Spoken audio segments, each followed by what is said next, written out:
you doing today? I'm fine, thank you. Okay. May I call you Mary? Yes, That's fine. Great. And you can call me Tanya as well. thank you. Okay. I'm so glad to have you here today. So what I want to start with is by going over the this disclosure, the informed consent that you already filled out for me. So I do appreciate that. Thank you so much. You're welcome. Okay, so let me go over this, letting you know what this is about, okay? And I just wanted you to just listen to take everything in. And if you have any questions after I get finished, please ask. That is no problem. Okay. I am a graduate student working toward the completion of a master's degree in professional counseling. I am currently practicing counseling techniques and therefore will be recording this session that we're doing today. But only my professor and my classmates will be able to see this tape. The recording will be destroyed at the end of our sessions. Okay. Likewise, you should know that there are some limitations to my counseling. Please note that it is not possible to guarantee any specific results regarding your counseling goals. However, together we will work toward achieving the best possible results for you. All right. Your rights as the client. It is your right at any time to inquire about the process and procedures being used during our counseling relationship. You have the right to refuse or request any changes to any of my suggestions. Okay. If at any time you are not satisfied with my services for any reason, you can inform me or my instructor. Okay. All right. I am with the Houston Christian University graduate program. Okay. Once you have begun counseling with me, there is no obligation to continue. You have the right to discontinue at any time. Though I ask that you participate in a termination session towards the end. Should you desire a referral to another therapist, that's absolutely fine. I will provide you one. Okay.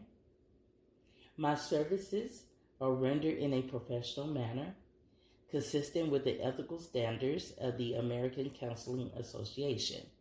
If you have a complaint concerning malpractice, this can be reported again to my supervisor, my instructor. Okay.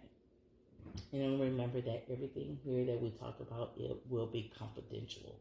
Okay.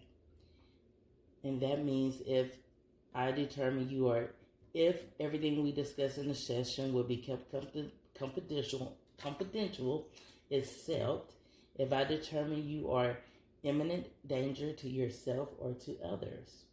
Okay. If you report child or any elder abuse or neglect, if your records are subpoenaed by a court of law, if you disclose any sexual contact with a mental health provider with whom you have a professional relationship with, if any information is requested by your contract provider, such as your insurance, then we will have to inform. If I am directed by you in writing to disclose information to someone of your choosing, or if you bring a malpractice suit against me. Okay.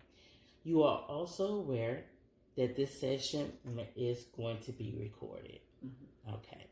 This recording is for the benefit of my evaluation, and if recorded, will only be viewed by my instructor, my supervisor, and classmates. Mm-hmm. This recording will be destroyed upon completion of this course. By your signature below that you have already signed, thank you so much, you are indicating that you have read and understood and agreed to this agreement. Is this correct? Yes, but I have a few questions. Sure. When is your semester over? So I'll know how long my information will continue to be on the recording. That is a great question. It will be, we will have probably a few sessions, 8-week sessions. So that's when this recording will then be over and destroyed. 8-week sections begun? Yes, it Oh, so started by now. the end of this summer, since we're in July. Yes. Okay. And how many sessions will we be doing? Is there a limit or? It just depends on you. Right now we are doing a short-term session, so that's why it's considered just for 8 weeks for right now. Okay. And if I choose to want to be referred to another counselor, would that be someone in your class or? It would be by my instructor, by my supervisor. We will make that decision, determining on where you are and what's going to be best for you. Okay. That was my questions. Okay, thank you for those. And there were some great questions, by the way. I truly do appreciate it. So after looking at your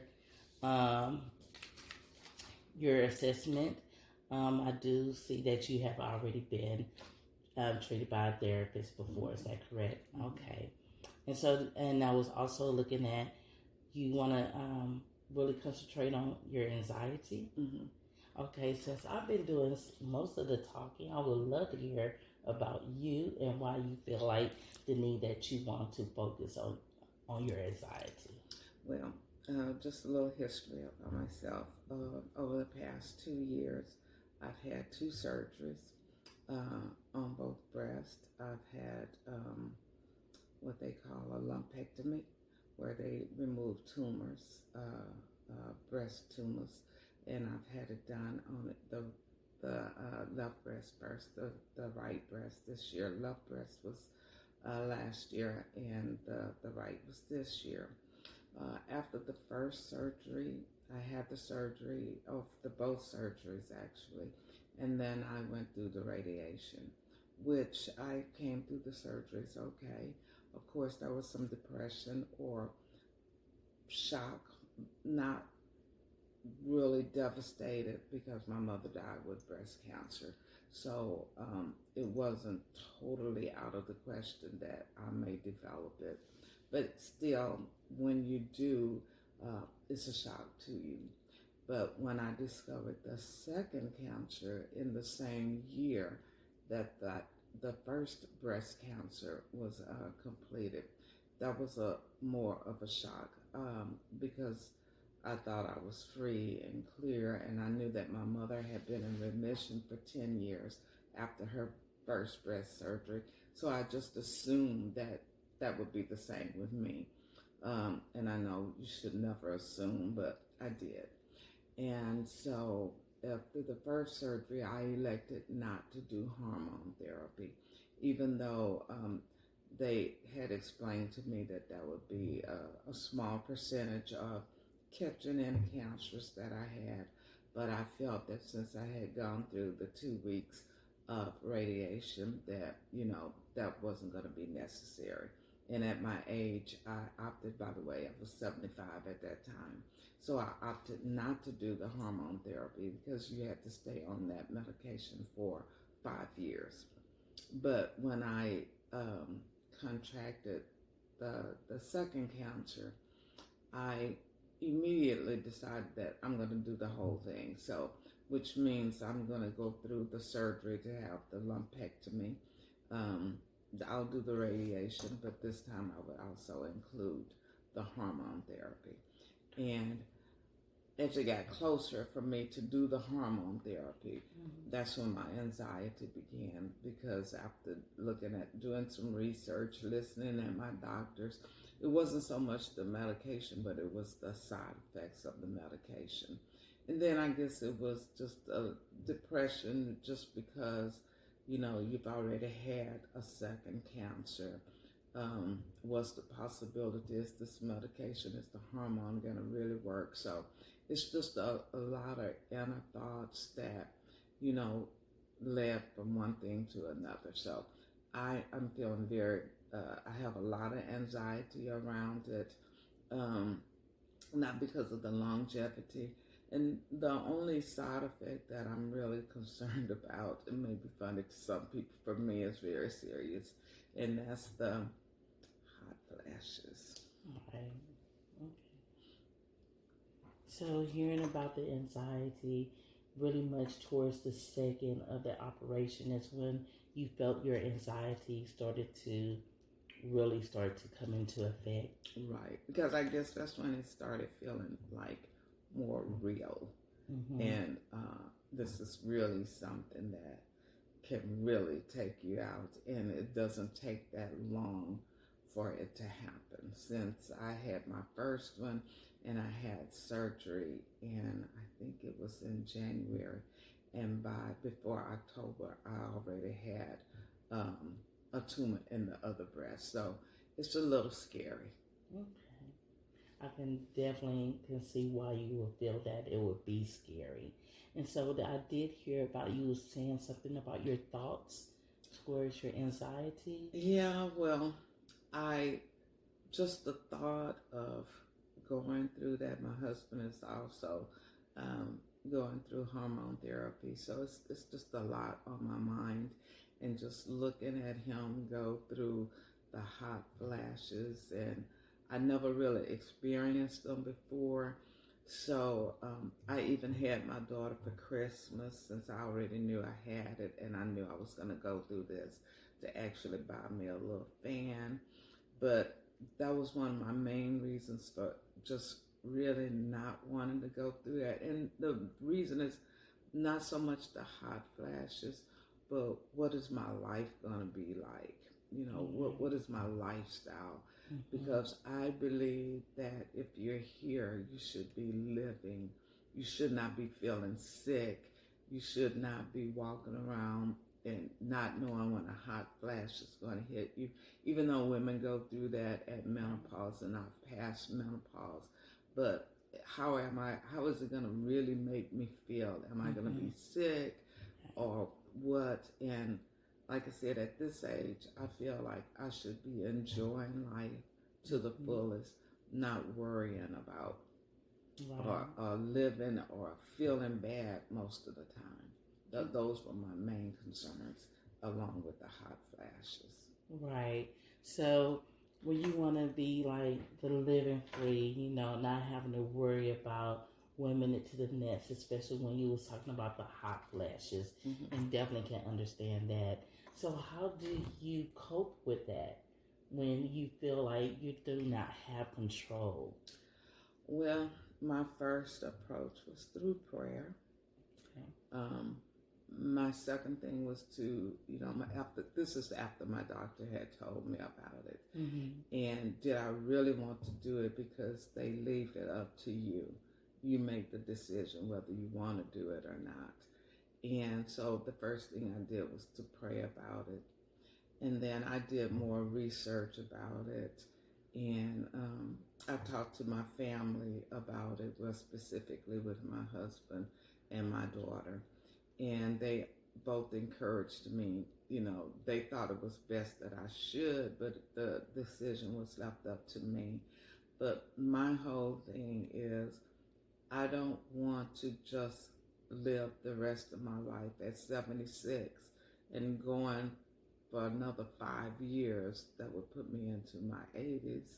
And I just don't want to feel bad. I want to be able to enjoy my family, especially my grandson. I want to be able to participate in activities that he's a part of. And I don't want to feel sick all the time. So for me, my thought was, if I should do it, I know how I feel without going through the hormone. I feel great, but is it worth it? Right. Okay, and I do hear that you want to have a long-term goal of just living life to the best that you are able to live it, without the feeling of being anxious or anxiety to come into play. So, and I did hear about prayer is probably one of your biggest motivationals for that. Okay, so why don't we just stick to that right now as a goal? Okay. And I think I hear about support. I feel like you like support, especially coming from your family. Okay, that's always good to have a family support. You know, knowing that you have them to hold you and be accountable for you, and especially probably to help with your anxiety. Yes. Right. That's good to hear. So after hearing most of everything, again, like I said, the sessions can go on further. So, but I would like to start with a main goal, and that is working on the anxiety with support. Oh, okay. And what does that mean, and what will that entail? That means that you already talked about your support help from your family that you can get. So why not like have prayer sessions? Oh, okay. You know, let's start off with prayer because I know that was a big beneficial part of your life. Mm-hmm. And when you can do it with a supportive family, I think that can help grow to help in resolving your anxiety. Oh. So that could be like one of our homeworks that we can start by doing, and that is do your family support, get them together, and just do a 10-minute session of prayer, going over the anxiety that you feel that is making you feel anxious about certain things. Mm-hmm. Okay, so by this time, if you like that goal, then we can really start working on that goal, because I do feel that you're able to have the life that you long for, that Mm-hmm. you want to reach without the anxiety. In our prayer sessions, because I'm one of the type of people that I pray in my closet by myself, so I don't usually pray out loud. Are you saying that when you say a prayer session, what do you mean? My husband is a deacon, so he prays, and he prays openly. I'm not that. I'm kind of shy about praying openly. Okay, and you know what? I understand that fully, because when you in the closet with you and God, that's that communication between you and Him that can also support you as well. This support as a family is that you getting your support team together, because it's always best at the same time to have support from a family, your friends, whoever you feel most comfortable with. And since you just said that your husband likes to open prayer openly, he may can even start it for you until the dialogue can start working, where you may feel comfortable to start expressing your prayers through anxiety out loud to your support system. Oh, okay. So how would you like do you like starting with this goal right now? I like that. Okay, great. Again, at this time, our session have to come into an end. I really enjoyed our time together. So did I. Thank you. Oh, great to hear. So we will resume, if you like, by the next session of next week. Then. Oh, okay. So will these be weekly sessions? Yes, this will be the weekly session. Okay. Same time? Same or time. do I make an appointment with someone else or with you? You can always do it with me. Okay. And when will our next appointment be? It will be next week, and I will get with you after this session. Okay. Thank you. All right. Thank you. Have a great one. Thank you so much. Thank you.